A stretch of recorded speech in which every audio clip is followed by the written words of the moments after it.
how's it going, everyone? Welcome back to the channel. So in today's video, we're going to be resetting the maintenance life on a 23 Honda Accord. This is a non-hybrid, so the hybrid might be a little bit different, and I'll have a different video on that one. But anyways, we're going to go ahead and get started with the procedure. You're going to go ahead and start the car. You could either start it or do it in accessory mode, but we're going to start it at this point.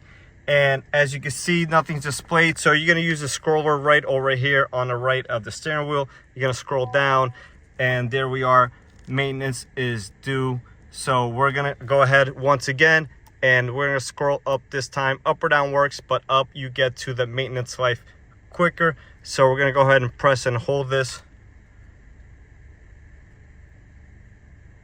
And you're just going to keep pressing it at this point.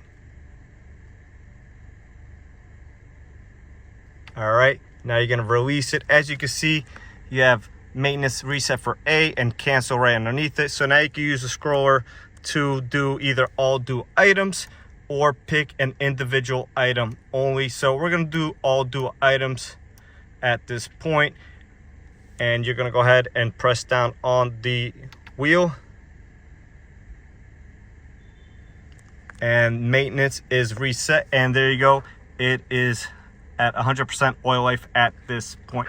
So if you like videos just like this one, or DIYs, tips and tricks on any Hondas and Acuras, make sure you guys like, comment, and subscribe. I have videos just like this one almost on a weekly basis. With that being said, guys, thanks for watching, and I'll catch you on the next one.